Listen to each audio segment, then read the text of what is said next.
Hello and welcome to Abco. My name is Gareth and today we're going to go through the key features and benefits, usage and maintenance and the troubleshooting for the RA66 BM60 Columbus Auto Scrubber.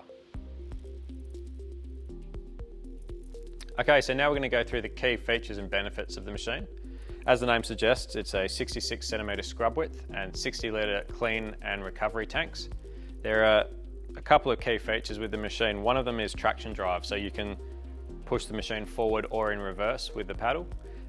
We can also drop our brushes off automatically at the touch of a button. And then with the water, we can fill it up from the front with a bucket or a hose. And this orange ball float indicates how much water you've got left in the clean tank during usage. Or we can automatically fill it with a hose and it will cut off when it reaches full. It's got two gel-filled batteries, so we never have to touch these or go into the center of the machine.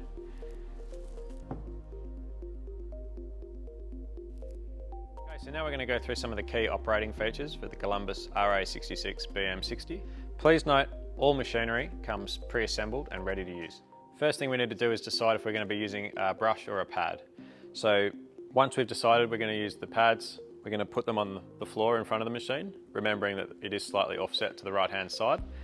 Then using our traction control panel, we're going to gently push forward until the machine is over the pad or the brush holder.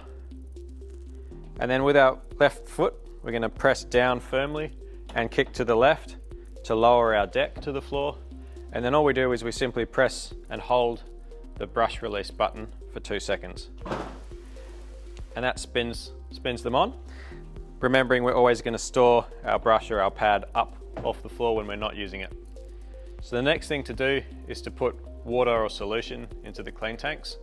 So there's two options.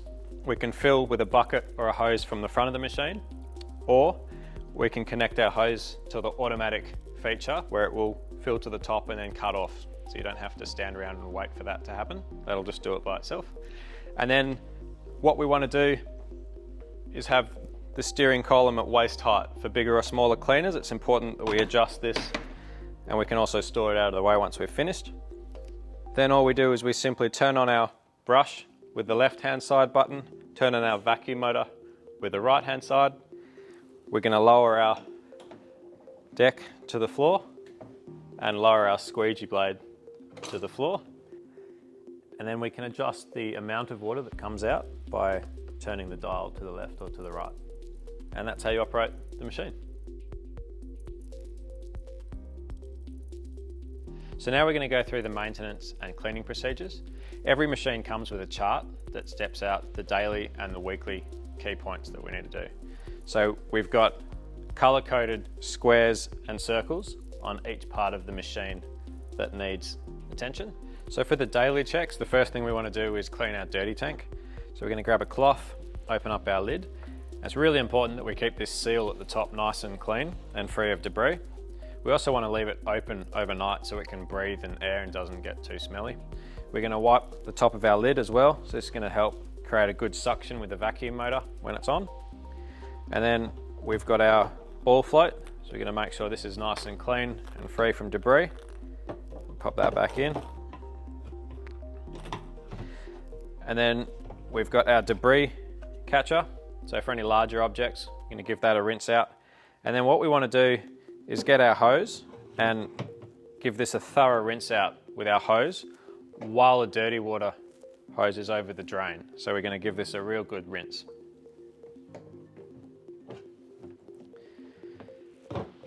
So the next thing we're going to do is the squeegee and the brush. So again, pressing and holding our button for 2 seconds to drop our brush or our pad holders.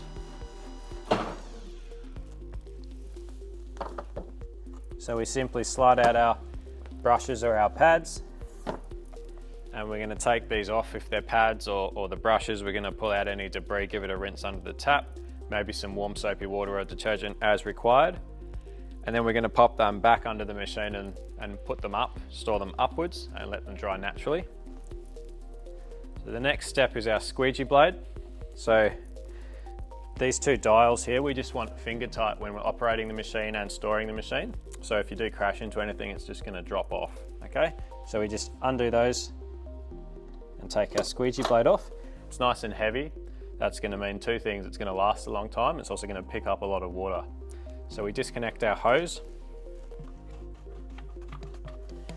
keeping in mind the bend always goes at the bottom. We give that a solid rinse, and then we take our squeegee blade and we rinse this off under the tap, making sure there's no blockages in the center.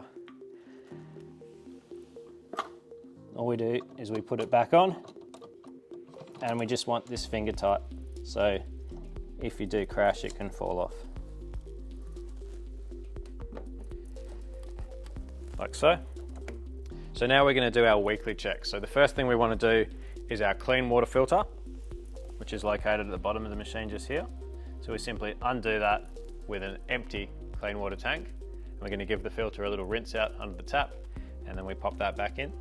So the next thing we want is our dirty water filter, okay? So we're going to take out our dirty water filter, and we're going to give this a rinse out under the tap and then squeeze it out, make sure it's nice and dry. One thing to note, we cannot get water down the vacuum motor, which is underneath this dirty water filter. Otherwise you can void the warranty. So next we're going to give the machine a wipe down. So we're going to inspect it visually, and then finally we're going to give it a wipe down and a clean. And then once we've done all that, the last thing is to put the machine on charge. So we simply drop the cord from the back and pop the machine on charge overnight. Very, very simple. So now we're going to briefly run through some of the troubleshooting issues that you may have with the Columbus RA66 BM60. It sounds silly, one of the first things with a lot of these models, they may or may not have a key. This one does. So just make sure your key's turned on and you've got an orange power light at the back. Water control as well is important, so just make sure the dial on the top right has enough water coming out of it, it's not set to 0. There are 3 circuit breakers at the back, so this is where the most likely cause of a vacuum motor not working or a brush not turning. It's one of these 3 circuit breakers has tripped as a safety mechanism to protect the machine when you've driven over a piece of wood or something like that. So 3 circuit breakers at the back, try and reset them before you worry about anything else. And then the only other things really is you want to see power lights on your battery indicators. So when you're charging the machine, if you've had a night where you've charged the machine and then you go to use it the next morning and it still doesn't look like it's charged, make sure when you plug your cord in and you turn it on at the wall, you get a battery indicator light at the bottom. It should show up as red, orange or green depending on how charged it is. If you have any issues with any of your machines, each comes with a QR code that you can scan, which will link you to our troubleshooting guide. In this, we can contact our customer service team, you can get a service booked in, or we can go through step by step any issues that you may have with the machine. I hope this was useful. Thanks very much for watching.